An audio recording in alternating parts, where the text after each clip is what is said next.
back to the SOTA Pop podcast. I'm Laney. I'm Mark. And today we have an amazing guest, Dr. Loeppky. And we're going to talk a little bit about the choral department and an upcoming event that's coming up next week. Actually, when we post this, it'll be happening. Voices Unplugged, which is Tuesday, March 19th at 7:30 at St. Bartholomew's Episcopal Church. The venue has changed. Oh, the venue has changed. It's going to be at Good Shepherd Lutheran Church, which is even nicer. Okay, awesome. Yeah. So, for those of you who want to go, the admission's free for students, but it's $10 for adults. So feel free to go and give our choral department and our jazz ensemble a support group. Okay. But we're just going to go right into our questions here. Yeah. So, first of all, jazz is not really something that a lot of people will talk about around. Mm-hmm. And I know that UNA's vocal jazz ensemble incorporates other genres into their performances as well. So, do you think this is a good way to familiarize our students with, this form of music that you guys put on? Yeah, it was called the Vocal Jazz Ensemble when I got here, and we probably should have changed the name by now because maybe a quarter of what we do you could call jazz. There's a lot of other things that we incorporate. It's a group that does anything suited for small ensemble that's a cappella. So that ranges from jazz, pop, rock. There's a number of groups that we're fans of that we follow and do their arrangements. You name it. We're on this concert. We're even splitting the women and men, and the men are doing an old Larry Gatlin tune called "All the Gold in California," and the ladies are doing a female folk trio song called "One Voice." So there's lots going on. It really spans a whole bunch of genres. Mm-hmm. Yeah. That's really cool, because especially for just to hear a variety of music and that you probably don't listen to all the time. There's not only a variety, there's something that you'll know. Like the last thing that we sing is an arrangement of Eye of the Tiger, going way, way back. Wow. Yeah. It's awesome. So speaking of different genres, what's your favorite genre of music to sing and to listen to? Oh, goodness.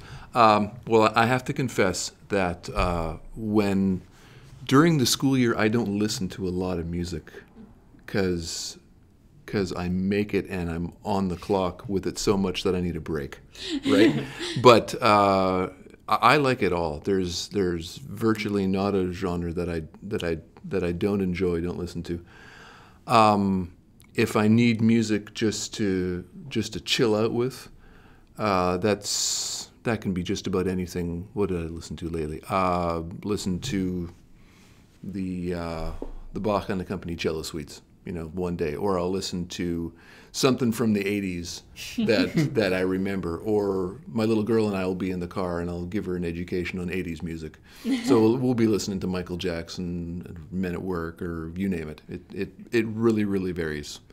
The music that the vocal jazz ensemble sings, I think, reflects that. That's one of the great parts about doing this job, is that we get to do a lot of different things. Mm-hmm. It's really a lot of fun, and they bring stuff too, right? They find they'll find a tune that they really want to do and find an arrangement for it, or they'll very often arrange something for us that they heard a group do. What's an example of? A year or two ago, I did an arrangement of "Everybody Wants to Rule the World" by Tears for Fears from the 80s, stuff like that. So to answer your question, I love it all. I listen to it all. My degree and my first love is always choral music, always will be, I think. Mm-hmm. But even that spans a really wide range. I most often will listen to things that feature really good singing, and something that we try to do in the group too. So I think that's kind of a good concept to kind of grasp, that, when you listen to only one type of, genre of music, I think, honestly, for me, I listen to multiple genres too. Mm-hmm. I feel like if I listen to one type of genre for too long, I kind of get tired of it. and like stop, loving it as much as I would before when I started listening to it, and it kind of gets old. So I like to, bring all those other genres in and mix it up so I don't get tired of just one genre, to where at this point on my, my playlists that I listen to, every other song will be like a different type of genre. So I have one, it could be a rock song, the next song could be like a pop song. I think that's really important for, everybody. Like, if you guys only have one main type of music that you listen to, change it up a little bit, have some fun, and you really like it. I think it'll be really cool. This is one of the cool things about my job. At most universities, the vocal jazz ensemble or the a cappella ensemble, whatever you want to call it, is usually a student-run organization that's not for credit.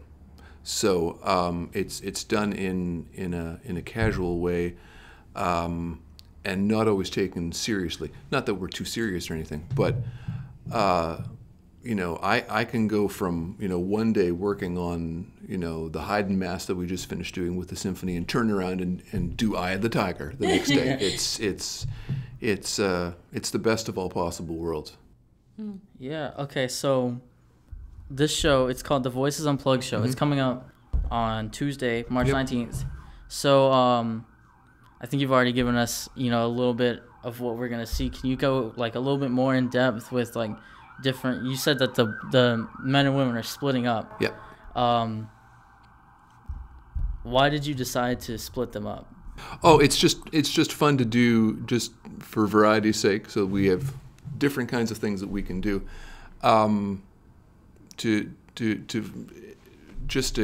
capture all the aspects and the love of the group itself and what they want to do. So not only will the group itself be doing a wide variety of things, but I also asked them, I want each of you to do a solo, duet, trio, ensemble, whatever, and do something that you wouldn't normally get to do on, say, a school recital. So one of our singers, for example, is singing Somewhere Out There from the movie American Tail. Another couple of people are doing a piano trumpet duet, Misty, which you've probably heard. It lets them do the music that's really near and dear to their heart that they wouldn't otherwise get to do. This provides a forum for them to show off themselves in a solo capacity. I think that's going to be fun, actually. Yeah. So, we're talking about all like the different things that we're going to hear. Are there going to be any like visual aspects towards this? We not visual in the sense that we're dancing or that we've got a slideshow or anything like that. Yeah. But visual in that we arrange ourselves as an ensemble that we can really watch each other, and we're big believers that the music needs to be reflected on the singers' faces and the singers' bodies. Usually, if, for example, just as a pedagogical thing, if we're not together as an ensemble, it means we're not watching each other, right? Mm-hmm. That visual, oral aspects aren't integrated well enough. That especially music that has multiple melodies going on, it has to sound and look like a conversation among equals, right? That's the fun part about doing live music, and that's something that just on an audio recording you might not hear, obviously, which is why you go to live concerts and you see performers interact with each other visually in a way that reflects the music. That's the fun part about going to concerts, right? Right. Yeah. I agree with that. Yeah. Yeah, and thinking of like the visual aspects, y'all actually have a video on UNA, the choir page. Yeah. Uh-huh. And so last year, the Vocal Jazz Ensemble performed the Star Spangled Banner at a hockey game. Yeah. And it got a lot of attention. Yeah. And it was really amazing. I listened to it. Thanks. Oh my word, it got me having chills and everything. So how do you think that made you feel, and do you think it kind of shined a spotlight on UNA as a whole? It can't hurt. Yeah, no, it combined my two greatest loves, and that is choral singing with hockey. No, we found. I wish I could take credit for that arrangement. It's not by us. It's by a guy by the name of Jamie Ray, who has a group called Voctave. They're out of Nashville, I think. Found this great arrangement, again, brought to us by one of our singers. I didn't know of this arrangement. We had been singing an anthem arrangement for years, one that we were happy with, and we heard this one and we just said, got to do it, because it's got so many different colors to it. And we sang it at this hockey game and blew the roof off, and they loved us. The general manager of the Huntsville Havoc, no, the guy who's in charge of all events at VBC was there that night. And he loved it so much, he said to us this was just far and above any anthem that they had heard that year, and invited us back to sing it at the playoffs that same year. We couldn't. There was a concert that night that half of our students were involved in, but yeah, to get the spotlight on us in that way is a really fun thing, and just unbelievably rewarding for our students to be a part of that with an audience of 5,000-6,000 people. It's, right. It's really cool. I think that would be like for me personally, that'd be like a giant motivational boost for me. Like if I saw that these people who are doing something that I like to do are getting to do performing at a Havoc's game and getting all that amount of like stardom. Mm-hmm. For lack of a better word. And they deserve it because they work so hard, exactly. right? And that music, that one of the reasons that we love this arrangement is that it divides more than just four ways, more than just soprano, alto, tenor, bass. There's sometimes the alto part will split three ways, so it's intricate. It sounds easier than it is. It took a long time to get right and to get all the pieces together, and just to get to show it off in a public forum, and then it goes viral on Facebook was thoroughly rewarding. We just love it. I think it's crazy. I would that would drive me to make sure that I do better as I can, especially being as close in age as I am. Yeah. That'd be amazing. Yeah. But okay, so there's another event coming up in April. Yeah. That's called the Spring Sing. Yep. And this actually incorporates the jazz ensemble along with the collegiate singers and the chamber choir as well. What can we kind of expect to see from that show? Is it going to be kind of similar to the show that we're going to see on Tuesday, just mixed with all the different programs? And what do you think that these programs working together can kind of help each other with? Oh, that one will be more eclectic because there's more groups. It'll be a little bit more focused program-wise. We're calling it Songs of Love, Hope, and Renewal. So Rebecca Rockhill, who's my wonderful colleague who directs the collegiate singers, our largest group, wanted to do something on that theme, just for our time, right? Because I don't think we realized how often people come to our concerts at the end of a hard day or a hard week or a hard year and need to be uplifted somehow. And we wanted to find pieces that were encouraging, for lack of a better word, pieces that shone a light, pieces that were encouraging, and so that'll incorporate a few things from this jazz concert, but it will also incorporate things that we've been working on all semester in all three groups. So that ranges from a Renaissance motet, right? That is just gorgeous and uplifting. The final piece on the concert is a setting of that great poem called Invictus, which ends with, I am the master of my fate, I am the captain of my soul. And it's a really outstanding setting of it that we found. So we're casting a wide net on that program too. It'll be just down the street at First Presbyterian, which is a great building to sing in, and lots of amazing music that is there to, we hope, help. In short, I think it will, and I think that bringing all of them together, and having pieces that you say will kind of uplift and give people something that they can kind of go to, and kind of let themselves loose from all the stresses that they've had in the past. I think that's something that everybody should be able to experience, whether it be after a week or a month or even a year. I think people should be able to do something, be able to experience something like I believe this show is gonna is going to be, and as well as the jazz ensemble show as well on Tuesday, I think that it's going to, do the same thing on a smaller scale, since it's not, all those three groups, but it's still going to do the same thing. And I think it's actually a really good idea. Thanks. And also, one thing that the School of the Arts likes to do is collaboration. So having, all three groups collaborating to do this amazing show is awesome. I mean, that's what we like to represent too. And, it's also cool because I know that a few singers that are in like collegiate singers and jazz ensemble are also have been in opera and doing stuff like that. So they always, intertwine, and that's really cool because everyone should be able to experience all different kinds of arts. Collaboration is the tricky thing, right? You have to go into any collaboration eyes wide open and hoping and working for the goal that you're greater than the sum of your parts, right? So at the end, we'll definitely do something with all of the singers together, just as a show of unity and something that we can all just sing. Right.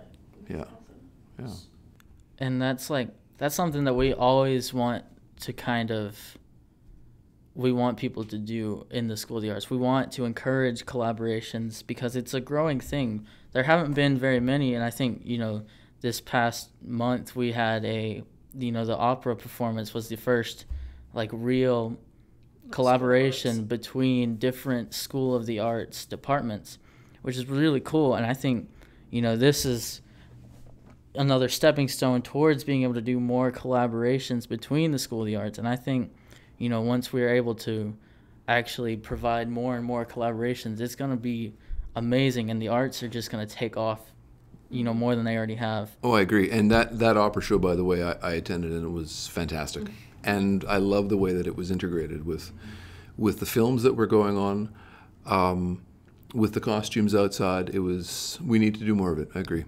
Right. It was beautiful for those of you who weren't able to attend. It was amazing. Yep. Yes. And so, going back to the choral program, do you have any advice for anyone who is trying to join a choral group or even look at studying vocal studies or anything like that? I'll start with the first one. Our collegiate singers is unauditioned. Anybody from any major at UNA can sing with the collegiate singers, especially if you've been in your high school group. We run into all the time with people thinking that they're not good enough to sing with our choral groups, and I promise you are. We will find a place for you. If you feel tentative about it or you're not sure of your abilities, then we strategically place you in between a couple of singers who have been there a little longer, and people find their way pretty quickly, right? So the advice is let go of that fear and jump in, and you will not regret it, because we always manage to have a fantastic time making music together. And this is what choir does, right? There's nothing like it on the planet. There really isn't, where you have everybody doing the same thing in the same room together for a greater purpose, and no one is sitting on the bench. There's nothing like it in the world, which is why I decided to make it my life's work, because it's just thoroughly rewarding. So that would be my advice. And with most singers, if you ask them, what's bigger? Is your fear of doing it imperfectly bigger than your love of singing with other people? Almost always the answer is, I love this more than I'm afraid of it, right? Right. Which is the true test for doing anything in life. Which one is bigger? Yeah. You do theater, right? Yes. Being on stage is a daunting thing. Memorizing your lines, understanding your character. There's lots of pitfalls you can fall into, but none of that matters when you're inside a role, and you're having a blast portraying that character. There's nothing like it. Right. It's terrifying at first, and then once you get into it, you actually, you understand it, and you're able to. That terrifying, by the way, doesn't go away ever. No. Somebody once said that You don't. You don't. How did they put it? You don't get over stage fright. You just get used to being terrified, or you get comfortable, being a little scared, and it gins you up to do your best. I think in most cases. Yeah, I feel. Go ahead. Sorry. I know that for a lot of students in the arts, one of the biggest fears is the criticism that you get from either your family or friends saying that, oh, that's not a real job, or Right. oh, you can't get a job, or oh, why are you pursuing the arts, because that's not going to take you anywhere in life. And a lot of people don't understand that with a love for that, the risk. You're like, okay, I'm okay with the risk. Right, and it can be a part of your life at any level. Yeah, there are people who make a living from it. Right, I'm one of them. I mean, I'm really lucky to be able to do so. But there's lots of people who work regular jobs, who are doctors, lawyers, administrators, shopkeepers, you name it, who sing in a choir in the evenings and make that part of their life. You can enter into it at any level. Now, if you want to do it professionally, that involves an incredible amount of work. There's there's no getting around that, as it should. But there's lots of different ways to get involved. Right. Yeah.